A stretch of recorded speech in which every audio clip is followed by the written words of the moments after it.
So hello my dear friends, स्वागत है आप सभी का टारगेट सिविल सर्विसेज प्लेटफॉर्म पे। सो फ्रेंड, आज हम बात करेंगे सेट नंबर 29 की। इससे पहले क्या 28 सेट हम लोग कर चुके हैं, जिसकी लिंक आपको डिस्क्रिप्शन बॉक्स में मिल जाएगी। ठीक है, वहाँ हमने अलग से प्लेलिस्ट बना दी, वेरी इंपॉर्टेंट है 2021 आप लोगों के लिए। यूपी ट्रिपल एस सी पेट एग्ज़ाम, यानी जो अप्रैल में नोटिफिकेशन आएगा उसको आपको क्लियर करना होगा। ये साल भर में 2 बार एग्ज़ाम होगा, यानी क्वालिफाई करने वाला ही मेंस एग्ज़ाम में बैठ सकता है। तो आइए देखते हैं आज का पहला क्वेश्चन। साथ में आप भी जुड़े रहिए, वीडियो को पूरा वॉच करिएगा। नए व्यूअर्स तो ज़्यादा ही ध्यान देंगे। ओके, सो फर्स्ट क्वेश्चन है, निम्नलिखित युग में कौन सही है। ठीक है, यहाँ पे बात हो रही कौन सा एक सही है। वेरी इंपॉर्टेंट क्वेश्चन है, ध्यान दीजिएगा।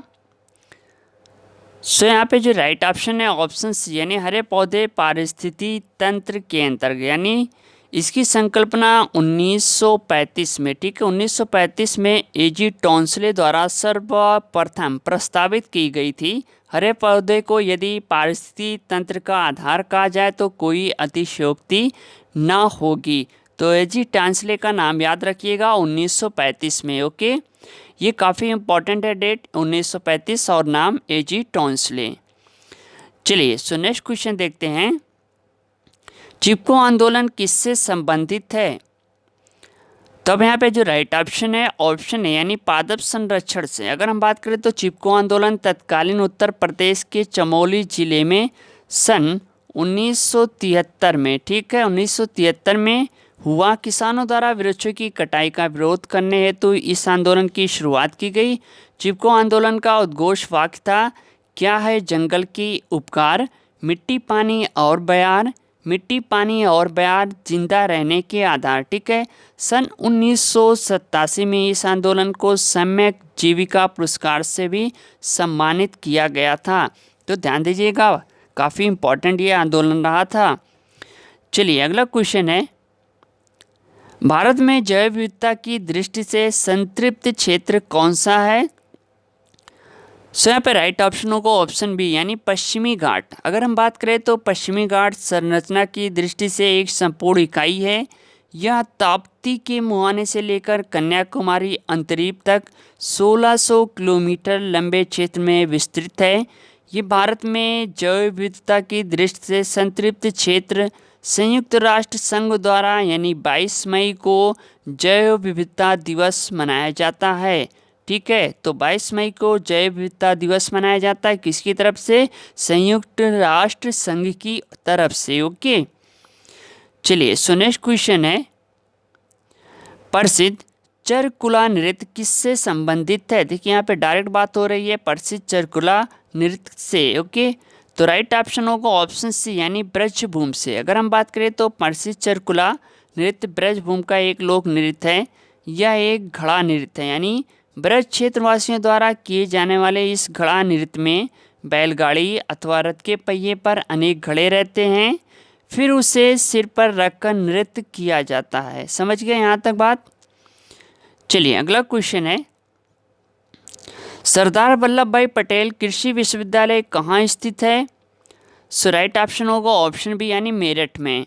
सरदार वल्लभ भाई पटेल कृषि विश्वविद्यालय उत्तर प्रदेश के मेरठ जिले में स्थित है। इसकी स्थापना हुई थी 2002 में। ठीक है, तो डेट भी याद रखिएगा, अगर ये ना पूछे तो डेट यहाँ पे पूछ सकता है।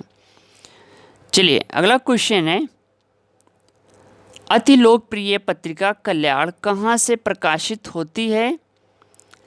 सो यहाँ पे राइट ऑप्शन होगा ऑप्शन सी, यानी गोरखपुर से। अगर हम बात करें तो कल्याण यानी धार्मिक पत्रिका का प्रकाशन गीता प्रेस गोरखपुर द्वारा 1927, ध्यान दीजिएगा 1927 में किया गया था। लब्ध प्रसिद्ध चिंतक एवं धर्मवेत्ता श्री हनुमान प्रसाद पोद्दार पत्रिका के संपादक रहे थे। चलिए अगला क्वेश्चन है, निम्नलिखित में कौन सही नहीं है। ठीक है, यहाँ पे नहीं शब्द आया तो वेरी इंपॉर्टेंट है। सो राइट ऑप्शन होगा ऑप्शन बी, यानी जेके मंदिर लखनऊ। जेके मंदिर लखनऊ के स्थान पर कानपुर में स्थित है। ठीक है, लखनऊ में नहीं है। जबकि यह वृंदावन मंदिर मथुरा में, विश्वनाथ मंदिर वाराणसी में और देवी पाटन मंदिर तुलसीपुर में स्थित है। तो जेके मंदिर कहाँ पे है, ये है कानपुर में, लखनऊ में नहीं है। ठीक है, चलिए अगला क्वेश्चन देखते हैं, धुरिया लोक नृत्य किससे संबंधित है? यहाँ पे बात हो रही है डायरेक्ट धुरिया लोक नृत्य के बारे में, ठीक है। चलिए यहाँ पे राइट ऑप्शन होगा ऑप्शन बी यानी बुंदेलखंड से। ये बुंदेलखंड का प्रमुख लोक नृत्य है। इसके विषय में जानकारी हम बता रहे हैं। धुरिया नृत्य ये बुंदेलखंड की प्रजाति लोग स्त्री की वेश में करते हैं। देवी नृत्य इस लोक नृत्य में एक नर्तकी देवी का स्वरूप धार कर अन्य नर्तकों के सामने खड़ा रहता है तथा उसके सम्मुख से सभी नर्तक नृत्य करते हैं। साथ में एक है राई नृत्य के नाम से, ये महिलाओं द्वारा किया जाता है। यहाँ की महिलाएं इस नृत्य को विशेषतः श्री कृष्ण जन्माष्टमी के अवसर पर करती हैं। इसे मयूर की भांति किया जाता है, इसलिए यह मयूर नृत्य भी कहलाता है, ठीक है। चलिए अगला क्वेश्चन है, धौलापुर पावर परियोजना आधारित है। सो राइट ऑप्शन होगा ऑप्शन डी यानी गैस पर, ठीक है। चलिए नेक्स्ट क्वेश्चन है, भारत में लोकपाल एवं लोकायुक्त की स्थापना का सुझाव दिया था। देखिए वेरी इंपॉर्टेंट है, लोकायुक्त एवं लोकपाल की स्थापना का सुझाव दिया था। समझ गए यहाँ पे बात हो रही है। सो यहाँ पे राइट ऑप्शन होगा ऑप्शन सी यानी प्रशासनिक सुधार आयोग ने 1967 ईस्वी में, ध्यान दीजिएगा 1967 में भारतीय प्रशासनिक सुधार आयोग ने अपनी रिपोर्ट में ओम्बुड्समैन अर्थात लोकपाल या लोकायुक्त की स्थापना का सुझाव दिया था। इसका मुख्य उद्देश्य भ्रष्टाचार एवं पक्षपात की प्रवृत्ति का रोकना था। सर्वप्रथम 1969 में लोकपाल विधेयक संसद में प्रस्तावित हुआ, उसके बाद ये पास हुआ, ठीक है। तो यहाँ तक सभी को मालूम है, डाउट क्लियर है। चलिए सो नेक्स्ट क्वेश्चन देखते हैं, दो प्राचीन सभ्यता कौन सी है जहाँ शून्य का पहली बार प्रयोग हुआ, ठीक है, शून्य का प्रयोग पहली बार हुआ। सो राइट ऑप्शन होगा ऑप्शन डी यानी माया और प्राचीन भारत। गणित के महत्वपूर्ण अंक यानी शून्य का आविष्कार किसी अज्ञात भारतीय विद्वान ने किया था। प्राचीन भारतीय गणितज्ञ एवं खगोलविद आर्यभट्ट ने सर्वप्रथम शून्य का प्रयोग किया, ठीक है। लेकिन आविष्कार किसने किया ये अभी तक डाउट नहीं है, यानी क्लियर नहीं है, ठीक है।